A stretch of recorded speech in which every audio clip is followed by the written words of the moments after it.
Hey gang, this is Matt Sumstine. This is the 5th training tape in our 2016 series. We're going to cover free kick mechanics. And in working 5-man mechanics, we recommend this setup because we want to have our officials be able to see the play come to them without having to look left and look right. So you can see that we've got our umpire back judge up with the kicking and restraining lines, and everyone else is down near the receiving end so that they can watch the play develop as it comes at them.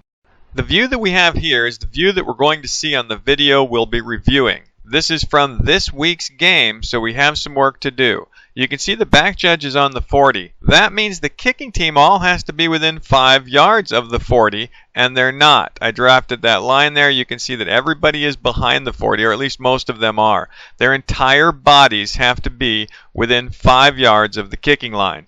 Also, in addition to the 5-yard belt, they have to have 4 kicking team players on either side of the person who kicks the ball at the time that he kicks the ball. So as this play moves forward, you can see that from the back judge position, this is not easy to determine if one of those guys is the 4th player on this side. We'll readdress that later when we get to the end zone view.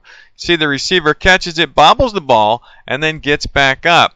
But this is a muff, and he does not control it until both knees are back off the ground. Unfortunately, our side wing official, the headlinesman in this case, shut this play down and prevented this return.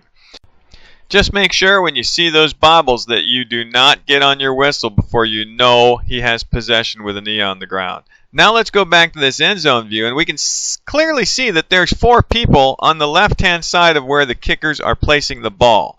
But look what happens as he sets the ball. You've got one of those guys that meanders back over, and now he's on the right-hand side of the kicker as we're looking at it, and there's only 3 on the left-hand side of the ball, other than the kicker. Now this is very easy to see from the end zone, which is why the referee needs to line up directly in line with where the kick is placed, or the ball is placed, so that he can look straight up and count how many kicking team players are on either side of that ball at the time that the ball is kicked.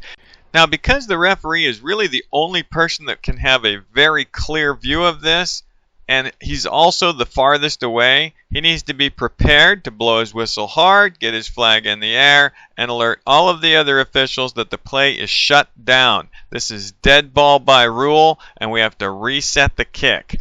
I think the most important thing we can take away from this is that we can prevent most of this by handling these issues in our pregame, discussing situations with the coaches, when we go out to set the players up for the opening kickoff and kickoffs that occur throughout the game. We can help them with their alignments, discuss the rules with them so that it becomes a natural for them over the course of a season instead of something that we have to manage and shut games down for. All right, let's move into back judge umpire mechanics. You can see that they're coming onto the field at the kick. They started on the kickers and receivers restraining line. We don't need you that deep into the field, back judge and umpire, because you are responsible for working the entire field as they return the ball back to you. And back judges, you're primarily responsible for the goal line. So you have to be prepared to get into your back pedal, officiate while you do it, and if they start to come up on you, you got to be ready to turn and run. So get your mechanics right, and we should go really smoothly from here on out.